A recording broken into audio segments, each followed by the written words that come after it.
bid you welcome, travelers. Come, sit by my fire, warm your bones, and let this ancient storyteller do what he does best. Tonight's story is something quite special. Special indeed. For you see, we delve deep into the mind of one who knows insanity. Tonight, you will have a taste of what it means to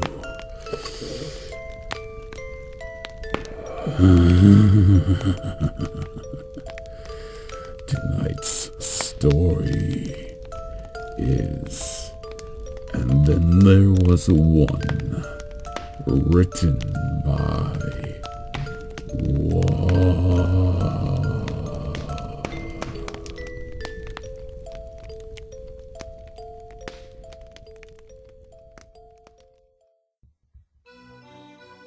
What do we have here? A visitor? How odd. Not that I'm complaining, of course. Forgive me, I haven't had a visitor in so long that I'm afraid I'm a little rusty when it comes to playing host. Too long now that I think about it. I cannot seem to recall the last time I had company overnight. Perhaps you might keep me company until dawn? You will? Splendid! It greatly pleases me that I should no longer be alone during the longest hours of Pinky's slumber. Solitude is one of the worst things a pony can endure, you know. I can't tell you how depressing it feels when one is constantly aware of being a speck in a vast, different universe. It's difficult for most creatures to relate to. I imagine you took it for granted how you're constantly surrounded by others, though likely not on purpose.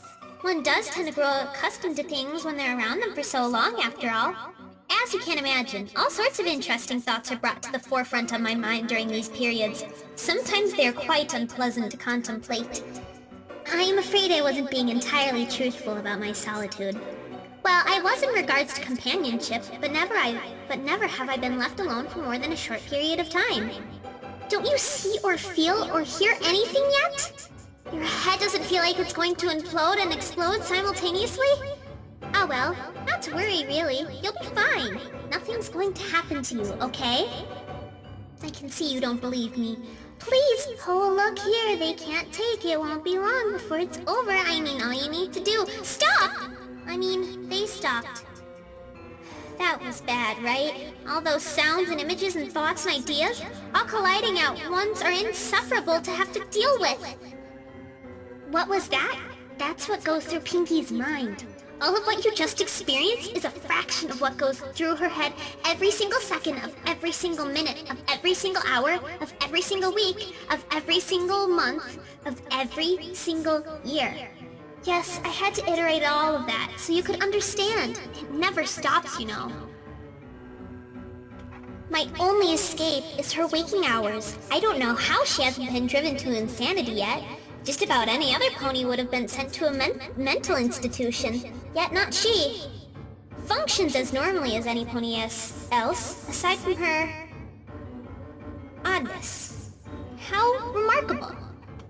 However, on the rare occasion that I have company, I find that not only do the gaps between the occurrences increase, their length decreases as well. So as you can see, having some pony beside me benefits me twofold. An end to my solitude and a balm upon my soul. Oh, but would that I experienced this more often.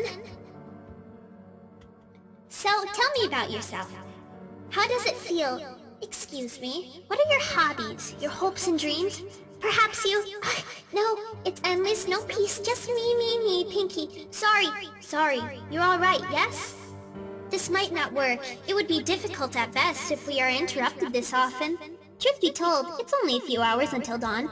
So if you could bear with me until then, I would be most appreciative. Myself? Well, you must understand, my experience is not the same as yours was. There are no books for me to read, no sport with to engage, no business to attend to, and so on and so forth. Do you think that what you see right now is real? It is simply, well, in any case, this environment cannot be controlled. On occasion, the periods between the bombardedness are long enough for me to, dare I say, fantasize and keep me from losing my sanity. About what? Well, I'm afraid I can't tell you. A mare is entitled to her secrets, after all. I was, in my head, let up, I got one stop. Sorry. Lost my train of thought there. You wish to know how long this has been occurring for? Well, that's fair, I suppose. But I can't really give you a proper Oh, don't give me that look. Time blends together, and I can't perceive its passage anymore. Night and day only serve to remind me when it's time for my torment and when I get the sweet release that I long ago learned to stop begging for. The days of my youth are so far gone that it barely seems more than a fevered delusion that once was reality. And you give me that look, that smug look, and expect me to get out of my head! You Pinky, why don't you die? Am I alright? Am I alright? Does it look like? Sorry.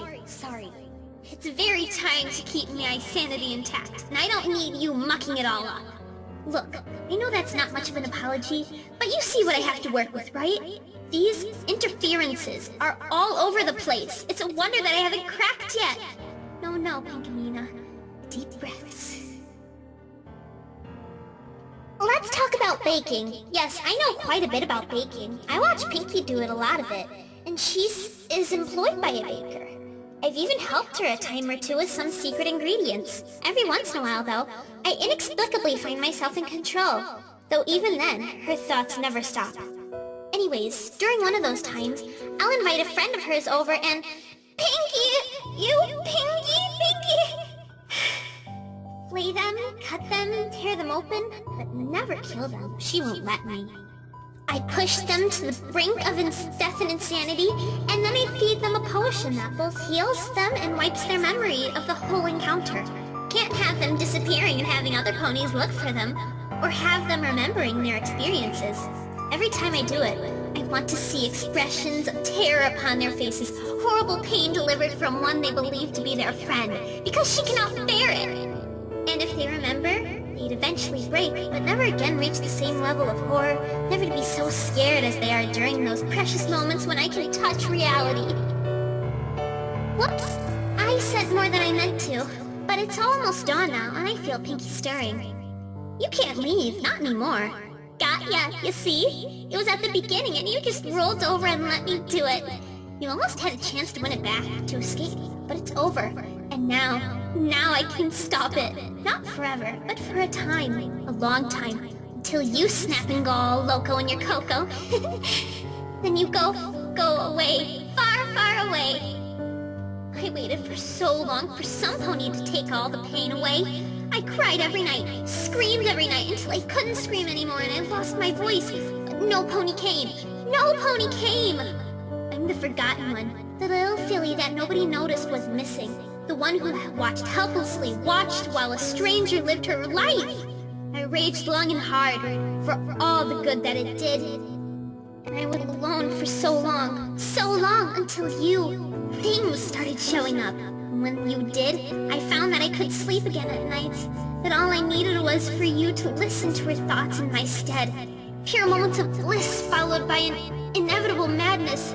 So I got rid of the broken ones. Corpses didn't last that long in the mindscape, so nobody would ever know. It's all I do now. Just wait and wait.